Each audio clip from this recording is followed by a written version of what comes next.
All right. So week three recap here, in case you missed week through three.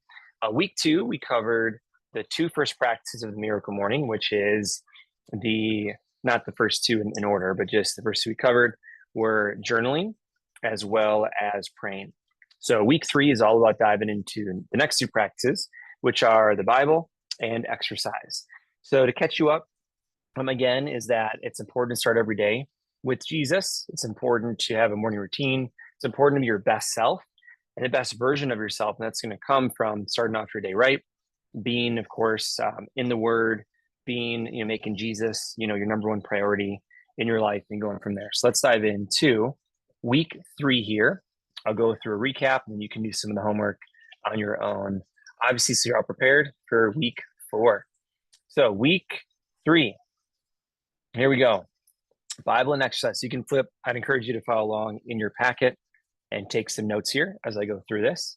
So first of all, diving into the Bible. And again, like I covered last week a little bit, was this is not I'm not the expert in all this. I'm not, you want a deep dive in each one of these. I'm just kind of giving you a surface level reasons why to get you started on this. You can take it as far as you want in your Jesus journey, in your morning routine, but I'm at least help you with understanding why to make this more of a practice in your morning. So let's start off with the Bible.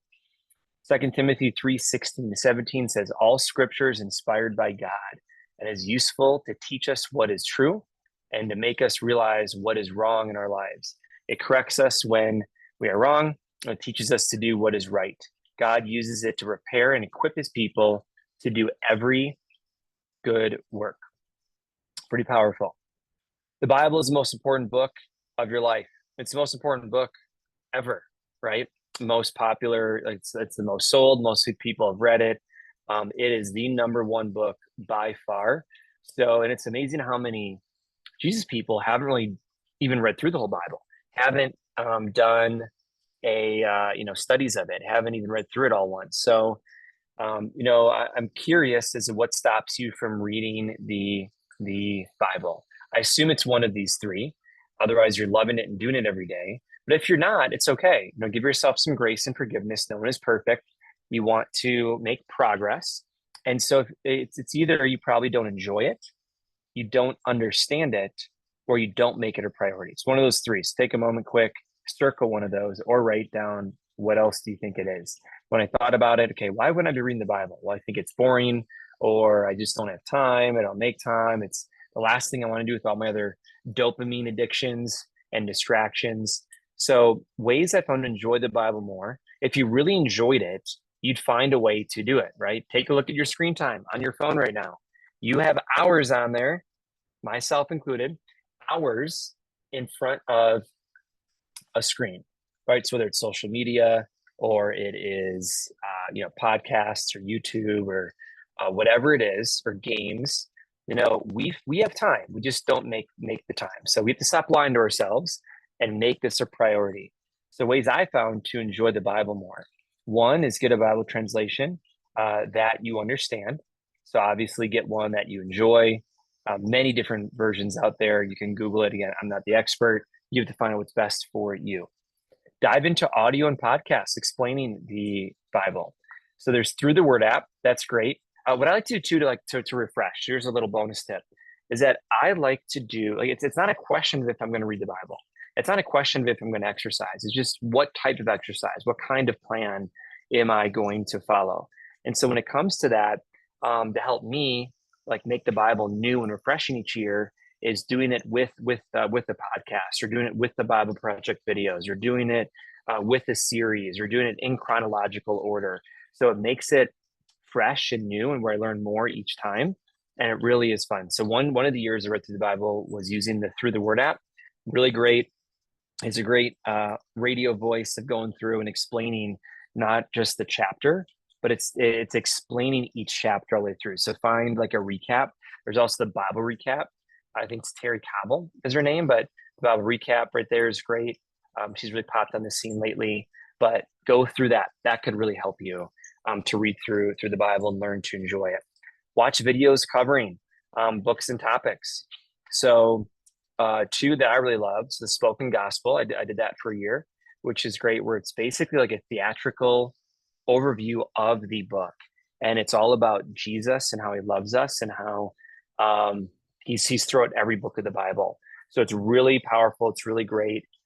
What I like to do when I do those for the year is I like to do it at the beginning and the end of the book. So I'll watch that video. So I kind of get, prepped for it mentally and ready for it. Then I read the book. And then when I'm done with the book, I watch the video again to kind of recap it. So that's great. Spoken Gospel is awesome. Bible Project obviously is phenomenal. It's probably my favorite, but they have tons of videos on there. You could even take one, maybe to start to like get the understanding of the Bible and get started as maybe your like first time through the Bible, as you just spend, like you watch the Bible Project videos. Maybe you watch one of those a day, and within a couple of months, you're through the whole Bible by watching a 10-minute video of that book of the Bible with the visuals and explanation. It's really, really great and powerful. So then you understand the Bible more, you get more out of it, you understand more context, and you enjoy it more. Also discuss what you're reading with others. So being in discipleship groups, Bible study groups, doing Bible plans with a friend is great. Even to help you and just get started is maybe you're not reading through the whole Bible, but you're at least doing Bible plans on a certain topic. Maybe you're big into business, so you find there's a lot of good topics and devotionals on, for business and leadership. Maybe you're going through some tough stuff, right? You can search for anything. There's going to be devotional plans for that on the YouVersion Bible app. Watch The Chosen. Holy cow, does that bring it to life? It brings the whole Bible to life. It really puts context into what's going on in those days, and really, really powerful. So if you've not yet, make sure you watch The Chosen. It will bring the Bible to life. And again, it brings it again from black and white to color. That's been an amazing enhancement to my Jesus journey of understanding and really appreciating and loving Jesus more. Then the daily refresh on the YouVersion Bible app. We've talked about this in previous weeks, but the daily refresh is awesome, right? It takes 10 to 15 minutes. It's on the front of your app, and it really is awesome to go through that and be able to get your fill at least like a start to your day. And that's the minimum I would do. Of course, deep dive, I encourage you to read the Bible on a yearly basis, but don't rush it. Don't do it just to check it off. A lot of times that's easy to do. And so the daily refresh causes you to slow down, get present, get in the presence of Jesus, and do that on a regular basis. Let's wrap up page 12 here with Hebrews 4:12, which says, "For the word of God is alive and powerful. It is sharper than the sharpest two-edged sword, cutting between soul and spirit, between joint and marrow. It exposes our innermost thoughts and desires." So the Bible is pretty powerful. I'd encourage you to read that every day, getting on this unbearable to unstoppable mission of doing a miracle morning. Okay, so get in the Bible again. Preaching the choir, no, I know you probably know that, but are you practicing it? Now, getting into exercise. Yes, we're talking about exercise. Let's talk about this for a moment. So our body is a temple, right? And we're, God in the Bible, right, limits us, or after Moses, I think it was, we designed our bodies to live 120 years. So why not make the most of it? Why, it's so unfortunate that some Jesus people, and of course there's unfortunate circumstances and different, just events that happen that end people's lives early. But think about every great Jesus person think of every great preacher every great, like Billy Graham's and Martin Luther King's and all these people. What if they had an extra 10 healthy years on this earth? What would that do? What would that ripple effect be? What would that legacy be? What would your legacy be if you have an extra 10, 20, 30 healthy years of life on this planet for your family and the people around you? What does that ripple do? So exercise. You're gonna feel great about yourself. You have more self-confidence. You're going to be able to witness to people better because you have more energy and more confidence. You're going to be better in front of people. You're going to not make excuses if you're tired or you're feeling lazy. So you exercise. It makes you strong. It makes you healthy. It makes you powerful and allows God to really use you and this amazing body that he equipped us with to its fullest potential. So let's talk about that. So exercise. And again, nothing against if you're, if someone's overweight or unhealthy, but hey, there is judgment. Maybe not from, like me or some other friends, but people will judge you. And there are going to be great people that come through your, interacting with you in life that you might not be able to witness to because they're judging you, or they're saying that person's unhealthy, or I'm a big exercise person. They clearly are not. It's hard for me to listen to them if they don't have discipline. The unfortunate thing is we all struggle. A lot of people struggle with disciplines, especially spiritual disciplines. You can't always see those. You can see the physical health discipline that people have. You really show that outwardly. So 1 Corinthians 6:19-20 says, do you not know that your bodies are temples of the Holy Spirit who is in you, whom you have received from God? You are not your own. You are bought at a price. Therefore, honor God with your bodies. So are we honoring him based on what we're doing with it, based on what we're filling it with? Are we honoring God with our bodies? Here we go. Deuteronomy 34:7. Moses was 120 years old when he died, yet his eyesight was clear and he was as strong as ever. All right. The age is just a number. You can be physically and mentally young if you choose to be. All right. There's so many diseases, so many unfortunate causes of death that are preventable. So I'm pretty hyped up about this. So I think it's important. Rank yourself quick now on how healthy you think you are. Are you garbage? Hey, it's not a personal attack. Don't take it personally. Is your health, not you as a person, is your health garbage? Is it up to average? Are you a specimen of health? And think back to Jesus' times. What was that life like? Think about it. They walked everywhere. They were active. They were gardening, hunting, fishing, getting water, drinking, staying hydrated. Preparing food was an all-day event. They got sunlight every day.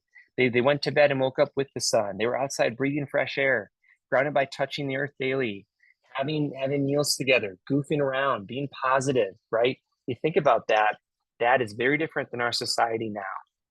Regular exercise can have a profoundly positive impact on depression, anxiety, and ADHD. It also relieves stress, improves memory, helps you sleep better, and boosts your overall mood. And you don't have to be a fitness fanatic to reap the benefits. Research indicates that modest amounts of exercise can make a real difference. So, by the way, if you do 20 minutes of moderate activity on a daily basis, that's all you need. Is it going to get you where you want physically? Maybe not, but the benefits from exercise to get your body going all day, the lasting effects is 20 minutes in the morning. So you could even be, if you're like a really hardcore work, you work out a ton, you're a bodybuilder, you're getting all the protein, all that, you can still get in a 20-minute like walk or run or stretch or something in the morning as part of your miracle morning, and then go at night to the gym for your hour, 2 hours that you want. So no matter your age or fitness level, you can learn to use exercise as a powerful tool to deal with mental health problems, improve your energy and outlook, and get more out of life. All right. And again, with being sick, it doesn't matter how great of a pastor you are. It doesn't matter how great of a husband or father you are. It doesn't matter how much you know about Jesus and how much you're able to witness. If you're sick or you're in the hospital or you're in bed because you are unhealthy. There's some very simple exercise tips. Again, I'm not the expert. I'm not the guru. This is just to get your mind thinking. You can dive in as much as you want and just do something. So exercise tips, ideally with weights or resistance at least 3 times a week. So many studies out there that if you're doing the resistance training or the weight training at least 3 times a week, your body's really going to feel the benefits of that. Ideally 36 minutes is 30 to 60 minutes is great, is ideal. Even 20 minutes is fine. Track it. Not only track your sleep, be tracking your exercise. Half the battle is just awareness. You can't grow what you don't know, right? So you can't fix it if you're unaware. And a lot of times we lie to ourselves by isolating instances, right? We say we're going to only hit snooze this one day. We're going to skip the gym just this one day. We're going to have donuts just after this one meal, right? Those isolating instances that we say every day, but it becomes our life. But we isolate it for just that moment. but it's actually a habit. So you track it, you can be more aware, can be more real with yourself, and make adjustments. So track it, make it fun, make it, whether you join some sports leagues, some sports teams, you do it with friends, you do classes, competition, sign up to run an event or do something that allows you to get focused on training for it. Whatever works, make it fun and enjoyable, and hire a personal trainer or get an accountability buddy. So doing things on your own, it's going to be tough. It's so easy to cut corners. And even the most disciplined of people cut corners when they're on their own, when you're with other people, maybe you're doing CrossFit together or you're in a running club, whatever it may be. When you have a personal trainer who's watching you or directing you or coaching you, really great. Or if you have an accountability buddy that you're going to the gym with every day or the days you choose to work out, it's going to help you out a ton. Those are some very general exercise tips based on your goals and where you're at in your health. You can figure out what your next step is from there. And then going along with some health tips, again, not the expert, but a few tips here for you, would be when you eat, like half the battle, more than half the battle is your diet, right? Abs are made in the kitchen is what some people say. So you can work out all you want, but if you fill your body with garbage, it's not good. So think about this. If you had think about this, $1 million racehorse, some of you probably heard of this before. If you owned $1 million racehorse, how would you treat it? What would you feed it? Right? If it was that good, winning a bunch of races, earning $1 million a year, I think you'd be making sure it has great sleep habits, making sure it has great exercise routines, making sure not feeding it soda and candy and fast food, right? So I hope you value yourself more than is more valuable than $1 million racehorse. And if not, you should start. So health is huge. Think of food as energy, right? Think of it as energy first and health first, and then taste second. Intermittent fasting, it's great. We're filling our bodies so much with junk, and there's so much, digestion takes so much energy and takes away from the healing time your body could be using. So when you're fasting, right, breakfast is just breaking your fast, right? A lot of successful, healthy people don't have a breakfast. Big breakfast of all the sugars and all of the carbs and that. If you're bodybuilding, you're getting a lot of protein stuff. That's maybe a little different, but give your body time to repair. When you eat, it's going to suck all the energy, all the blood, everything's going to go to your stomach to help digest that. So it takes away from your brain, takes away from repairing your body. That's why it's not good to eat before you go to bed, because that's going to hinder that process. When you're fasting, it allows your body to repair and not try to break down this horrible food you filled your body with. And digestion sucks a lot of energy. Just try it. Just put on a timer after an hour when you eat. If you wonder why you have a 2:00, energy hangover and you feel like you need coffee, is because most people are eating a bunch of junk and their body's drained because it's digesting that food. If you have a salad or you have a very light lunch, again, time it for an hour, check it, and you'll see, I feel great. I don't even feel tired. I don't even need a coffee. And that is because of what most people fill their bodies with over lunchtime. And reduce sugar. If you tracked it, again, awareness is half the battle. Watch some documentaries on this. It is unbelievable how much sugar we are consuming. It's causing so much obesity, so much disease, and we need to be aware of that. And there's sugar in everything. It's crazy how much sugar is hidden and just put into these foods. And drink a gallon of water daily based on how much you weigh, at least a half gallon. You weigh a little bit more, a gallon. I got this guy right by me here too. This is my key each day. So again, water is, fountain of life, if you will. A lot. And when you think you're tired, usually you're just dehydrated. When you think you're hungry, you're usually just dehydrated. Our body is mostly water. And so when you fill your body with water, it allows your body to process things better. It allows the functions of the body to work better. It allows you to be healthier, better regulation of temperature, healing, all of that. So drink a lot of water. Again, look more into this on your own, but you should be drinking a lot of water and track it. For a lot of people, they don't eat, they're not even aware of how little water they're actually taking in. So to end this section on page 13, a little gut check here. You can invest in your health now or pay for sickness later. Either way, it's going to be expensive. So whether you get the health food and you sign up for the gym membership, you spend a little bit of extra money on your health now, it's going to save you a lot of hospital visits, a lot of hospital bills, and a lot of lost work and lost time because of being sick in your future. So either way, look at the end of your life, it's going to be expensive. You might as well load it up on the front end and live a healthier, more energized life as opposed to trying to stay alive at the end. Let's give you some action steps here. So start implementing Bible time and exercise in your morning routine, even if it's just the daily refresh. But ideally, you're reading the Bible, and ideally, you have a physical Bible as well as that you're reading in the morning. And then also exercise. So whatever it is, it could be a YouTube, 15-minute abs, or it could be, it's nice out, going for a nice little mile run. Just do something. Do something for 15 to 20 minutes every morning. Watch what happens and be ready to report at the next week, week 4, where we put a lot of this together and we talk about crafting your miracle morning, as well as introducing you to a necessary night that sets up your miracle morning. So have a great week and see you guys next week.